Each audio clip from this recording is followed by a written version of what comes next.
Hey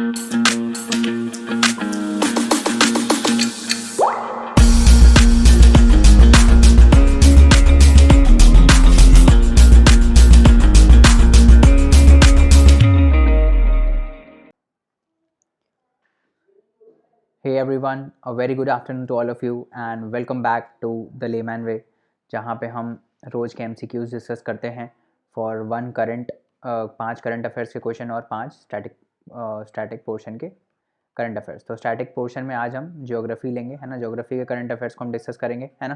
and if you are new to the channel, do not forget to like, share, subscribe and also press the bell icon. तो चलिए आज का lecture start करते हैं। This is lecture 11 and if you have not watched other lectures please do that, है ना। तो current affairs का जो लेक्चर आया है उसको पढ़ लेना पहले एक बार, उसके बाद ये करंट अफेयर्स के क्वेश्चन अटेम्प्ट करना, और फिर ज्योग्राफी तो खैर हमारा स्टैटिक वाला है ना। तो चलिए आगे बढ़ते हैं और पहला क्वेश्चन देखते हैं। What is our first question. तो जो फर्स्ट क्वेश्चन है that is about one health concept. क्या बोल रहा है ये कि one health concept often mentioned in news is best described as. इनमें से कौन से स्टेटमेंट्स बेस्ट डिस्क्राइब करते हैं वन हेल्थ कंसेप्ट को, है ना। तो पहला क्या बोल रहा है, to make efforts to improve the health of the ecosystem so as to ensure sustainability. इसमें बात कर रहा है पहले ऑप्शन में कि हमको इकोसिस्टम की हेल्थ को बढ़ाना है ना। एफर्ट्स डाल रहे हैं कि वो इंक्रीज़ हो, है ना, रिस्टोरेशन करके, फॉरेस्टेशन करके, इस टाइप से। दूसरा क्या बोल रहा है, to improve animal health by investing in animal health research related activities.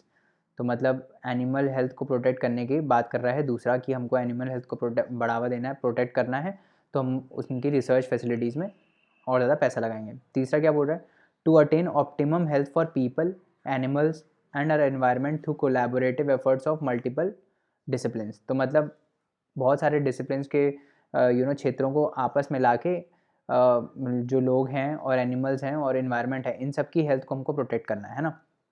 इन सब की हेल्थ को हमको इंश्योर करना है। ये है थर्ड ऑप्शन। और चौथा क्या बोल रहा है, to invest in research facilities aimed at preventing zoonotic diseases so as to ensure prevention and improve health preparedness. मतलब कि जूनोटिक डिसीज़ वो होती हैं जो एनिमल से ह्यूमंस में जाती हैं, है ना। तो एनिमल से ह्यूमंस में जो डिसीज़ जाती हैं उनको प्रिवेंट करने के लिए हमको रिसर्च फैसिलिटीज़ में इन्वेस्ट करना है, ताकि हम प्रिपेयर्ड रह सकें किसी भी जैसे अभी कोरोना वायरस आया उसके लिए, है ना। तो मैं जब आपको वन हेल्थ बता रहा था कि वन हेल्थ का क्या मतलब है, तो मैंने यही बताया था कि वन हेल्थ का मतलब है सारी हेल्थ को एक साथ लेके चलना है। एनिमल, है ना, एनिमल, ह्यूमन और इन्वायरमेंट, इन सब की हेल्थ को हमको इंश्योर करना है ना। तो ऐसा एक एक सिंगल हेल्थ को हमको इंश्योर नहीं करना है, हमको सबकी हेल्थ को साथ में लेके चलना है, ठीक है। तो that was one health concept. तो इसमें आंसर क्या हो जाएगा, ये 3, कि to attain optimum health for people, animals and environment, है ना। तो सबकी हेल्थ एक साथ इंश्योर करने के लिए हम ये कंसेप्ट लाते हैं, है ना। तो ये इसका आंसर क्या हो जाएगा, 3, है ना। आगे बढ़ते हैं, नेक्स्ट कंसेप्ट देखते हैं। नेक्स्ट कंसेप्ट किसके बारे में है, consider the following statements regarding PM Ayushman Bharat health infrastructure mission, है ना। तो PM Ayush health infrastructure mission के बारे में हमको बताना है कि क्या है, कौन से स्टेटमेंट सही हैं।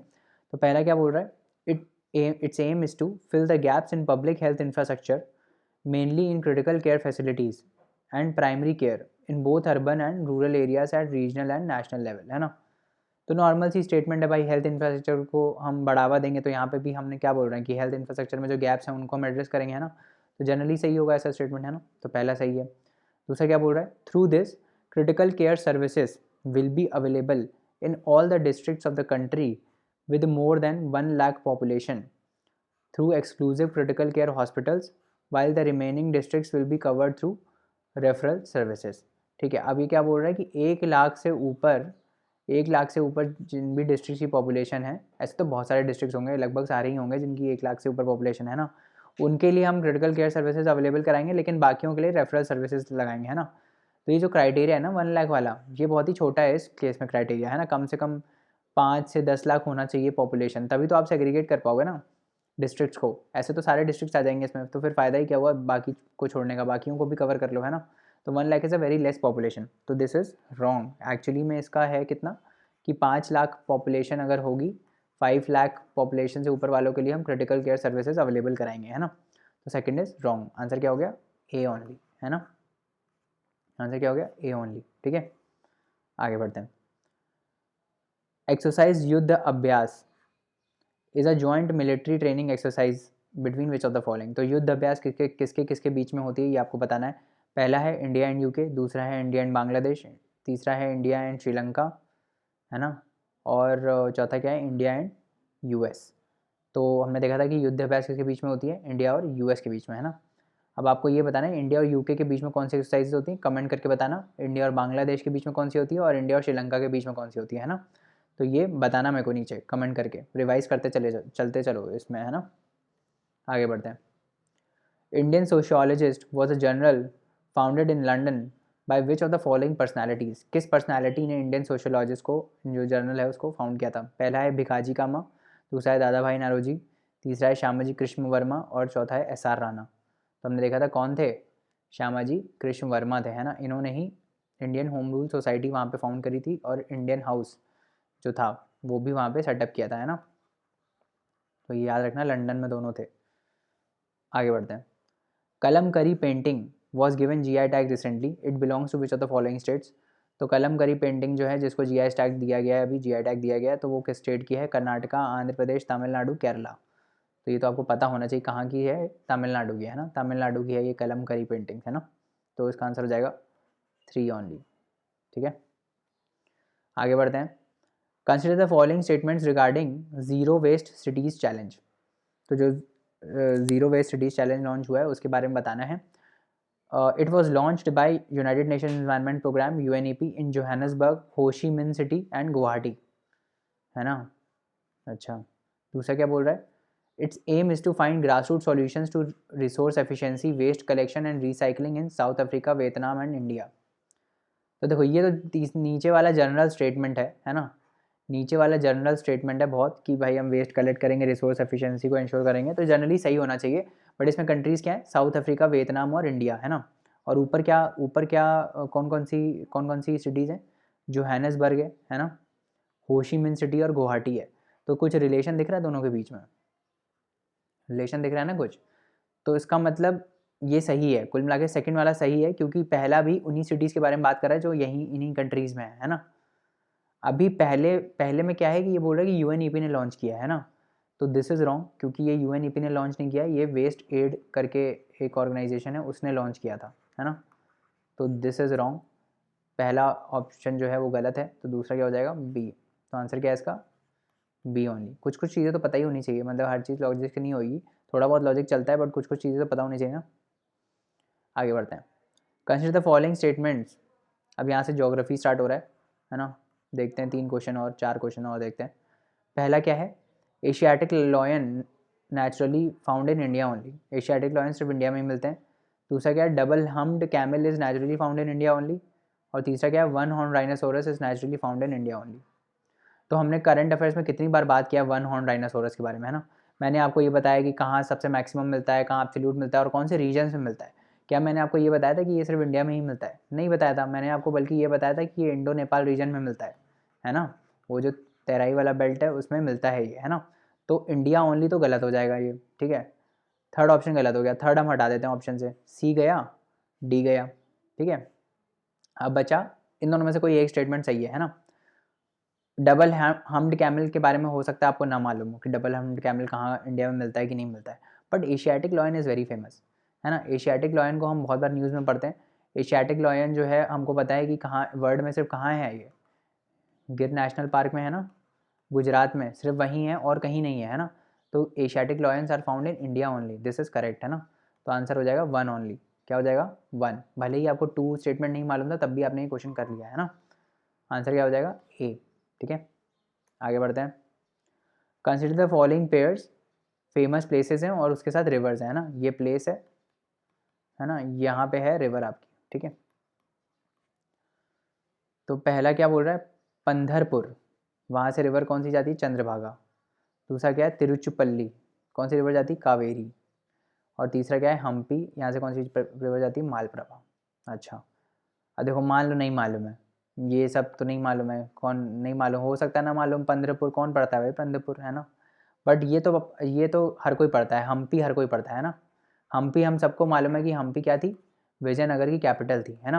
और जब हम विजयनगर एम्पायर के बारे में पढ़ते हैं थोड़ा बहुत इन मेडिवल हिस्ट्री में, तो हमको पता है कि ये कौन सी रिवर के बगल बगल में सेटअप हुआ था? तुंगभद्रा, है ना। तुंगभद्रा ये पढ़ा था ना मैं, तुंगभद्रा रिवर के पास है हम्पी, और वो हम्पी कर्नाटक यहीं पे है ना, विजयनगर की एम्पायर है। तो मालप्रभा तो गलत है ना, मालप्रभा नहीं है, क्योंकि मालप्रभा जो है कृष्णा की ट्रिब्यूटरी है, ऑल्दो तुंगभद्रा भी है, बट ये तुंगभद्रा से कहीं नहीं आसपास नहीं मिलती है ना। तो मालप्रभा जो है वो तो गलत हो जाएगा, क्योंकि भाई यहाँ से तो तुंगभद्रा जाती है, तो थर्ड गलत है। थर्ड गलत कर देते हैं, देखते हैं। बी गया, सी गया, डी गया। आंसर आ गया? आंसर आ गया ना। बाकी ऑप्शन नहीं भी पता तब भी आ गया, तो आंसर क्या हो गया? ए, है ना। 1 और 2 मतलब सही है कुल मिला के, है ना। आगे बढ़ते हैं। Which one of the following is are part of the Agasthyamalai biosphere reserve? इनमें से, इन चारों में से, चार में कुछ साइट्स दी हुई हैं national park wild life sanctuaries, और इसमें बताना है कि अगस्त्यामलाई बायोस्फीयर रिजर्व का कौन पार्ट है। तो पहले तो ये बताओ, थोड़ा बहुत मैप में याद है अगस्त्यामलाई कहाँ कहाँ है? अगस्त्यामलाई बायोस्फीयर रिजर्व कहाँ पर है? तो इंडिया में जब हम नीचे जाते हैं, है ना, तो इंडिया में जब ये यहाँ पे केरला है ना, यहाँ तमिलनाडु है, तो इधर है एकदम नीचे, केरला तमिलनाडु के बॉर्डर पर, है ना। बॉर्डर से मतलब ये अगर केरला है ना, और यहाँ पे आपका यहाँ से तमिलनाडु स्टार्ट होता है ना, तो इधर कहीं है ये, है ना, इधर कहीं है ये, इधर। इतनी लोकेशन को याद रखना कि इधर इधर है कहीं, है ना, इधर कहीं है नीचे, ठीक है, केरला और तमिलनाडु के बॉर्डर पर। अब हम देखते हैं ऑप्शन। पहला क्या बोला है? Neyyar, Peppara, Shendurney wildlife sanctuaries and Kalakkad Mundanthurai tiger reserve. मैंने तो कभी नाम नहीं सुना इसके कि नेयार, पेपरा कहाँ पर है, ये सब तो बहुत डीप में है, हम कहीं पढ़ते ही नहीं है ना। अरे पढ़ते भी होंगे तो इतना याद थोड़ी है नेयार पेपरा कहाँ पर है। चलो उसको डाउट में डाल देते हैं। दूसरा देखते हैं, मुद्दुमलाई, सत्यामंगलम, वायनाड और साइलेंट वैली। अच्छा, ये हमको थोड़ा पता है क्योंकि ये सब फेमस है ना, मुद्दुमलाई, सत्यामंगलम, वायनाड, साइलेंट वैली, ये सब के हम लोकेशन मार्क करते हैं जब हम पढ़ रहे होते हैं ना, तो ये वाला हमको थोड़ा पता है, ठीक है। सी देख लेते हैं। फिर क्या बोला है सी में? कौंडिन्या, गुंदला, ब्रह्मवेश्वरम, ये भी नहीं पता कहाँ पर है। दूसरा पापीकोंडा वाइल्ड लाइफ सेंचुरी, ये हमको पता है कहाँ पर है, ये फेमस है क्योंकि हम मार्क भी करते हैं इसको। पापीकोंडा हमको पता है कहाँ पर है, आंध्र प्रदेश में है ना, पापीकोंडा आंध्र प्रदेश में, ठीक है, ये हमको पता है। पापीकोंडा अगर आंध्र प्रदेश में है, और हमको ये मालूम है कि अगस्त्यामलाई जो बायोस्फीयर रिजर्व है वो केरला तमिलनाडु के एकदम साउथ वाले बॉर्डर पर है नीचे, तो ये तो हट गया ऑप्शन से। सी गलत है क्योंकि पापीकोंडा तो आंध्र प्रदेश में है, तो ये तो हट गया ऑप्शन में। अब डी देखते हैं, डी में क्या है? कवाल, कवाल भी फेमस है, वेंकटेश्वरा भी फेमस है, और नागार्जुन सिरिसलम तो लार्जेस्ट है टाइगर रिजर्व, है ना। ये तो हम पढ़ते ही हैं। ये लोग कहाँ हैं? Again they are in Andhra Pradesh, Kawal is in Telangana, और नागार्जुन सिरिसलम जो है वो तेलंगाना आंध्र प्रदेश पे स्ट्रेच होता है ना। अगेन ये दोनों ऊपर ही हैं सारे, कहाँ पे? तेलंगाना आंध्र प्रदेश के पास, तो ये भी गलत हो गया, ये भी ऑप्शन में नहीं है। तो बचता है बी और ए, है ना, बी और ए बचता है, ठीक है। इनमें हमको दिमाग लगाना है, अब थोड़ा दिमाग लगेगा इसमें। अब मुद्दुमलाई, सत्यामंगलम, वायनाड और साइलेंट वैली, ठीक है, ये चार हैं। अगस्त्यामलाई है नीचे, ठीक है, इसमें से हमको पता सारे हैं, ठीक है। वायनाड कहाँ पर है आपको, आप बताओ मेरे को, वायनाड कहाँ पर है? Where is Wayanad wild life century?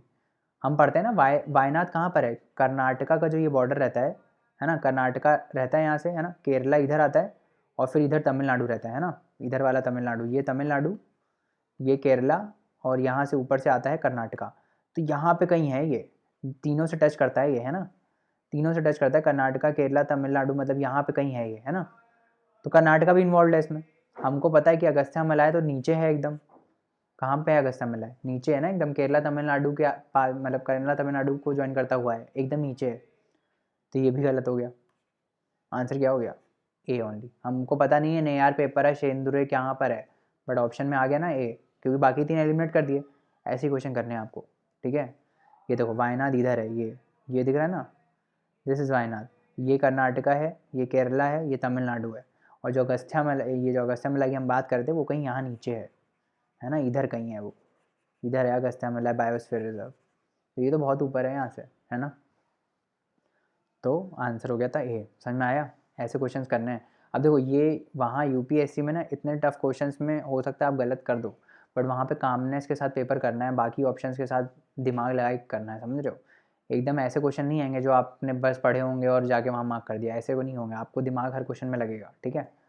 तो इस टाइप से अपना वे ऑफ थिंकिंग डेवलप करते चलो, ठीक है। पहला क्या है, कंसिडर द फॉलोइंग स्टेट्स। अब इसमें देखते हैं कि ऑप्शन क्या है।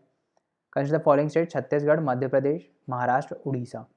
With reference to the states mentioned above in terms of percentage of forest cover of the total area of the state, which of the following is are in correct ascending order. तो इसको ascending order में arrange करना है, मतलब छोटे से बड़े में, है ना, छोटे से बड़े में, ठीक है, अरेंज करना है, जिसमें सबसे कम हो वो सबसे पहले आएगा। तो ये क्वेश्चन जो है basically this is based on state of forest report, है ना, जो रिलीज़ होती है हर साल, उसमें दिया रहता है ये कवर, है ना। तो उसमें बेसिकली जो है उसमें देखो छत्तीसगढ़ का सबसे लार्जेस्ट है ना, ये वाले जो स्टेट्स हैं बीच वाले उनका सबसे लार्जेस्ट है। और अब इसमें देखो, इसमें ऑप्शंस में देखते हैं पहले। ऑप्शंस में क्या है, 2 और 3 सबसे कम है ना। तो मध्य प्रदेश और महाराष्ट्र दोनों में सबसे कम forest cover basically Madhya Pradesh में नहीं है, क्योंकि मध्य प्रदेश में थोड़ा हायर साइड पे है, महाराष्ट्र में है ना। तो 3 इज़ लेसर देन 2, 3 2 से कम हो गया। उसके बाद दूसरे लार्जेस्ट में कौन है, 4 या 1, मतलब उड़ीसा या छत्तीसगढ़। तो एक्चुअली छत्तीसगढ़ में सबसे ज़्यादा फॉरेस्ट कवर है ना, आप देखोगे तो 3 2 4 1 इसका आंसर है, आंसर हो जाएगा सी, है ना। ये तो आपको पता होना चाहिए, आपको रिपोर्ट थोड़ी बहुत आइडिया होना चाहिए उस रिपोर्ट का, तभी कर पाओगे, है ना, ठीक है। तो ये हो गए आज के हमारे MCQs। So thank you so much. अगर लेक्चर पसंद आए हो तो लाइक शेयर सब्सक्राइब कर देना, है ना। And for more such courses you can log on to www.thelaymanway.com। You can also join our Telegram channel, जहाँ पे हम पूरा मटेरियल शेयर करते रहते हैं, है ना। Please leave us a review, the link is in the description. And you can also explore our YouTube where we have a lot of static videos to learn from. ठीक है guys, तो thank you so much. अगले lecture में मिलते हैं। Shorts जो है आज का, प्रीलिम्स जो हाई यील्डिंग सीरीज़ चल रही है उसका शॉर्ट्स भी आ जाएगा आज, है ना। सो उसको भी देख लेना, है ना। बाकी अगले लेक्चर में कल मिलते हैं। कल नवंबर के करंट अफेयर्स हम स्टार्ट करेंगे, ठीक है। Thank you so much, bye bye and have a very good day. Thank you.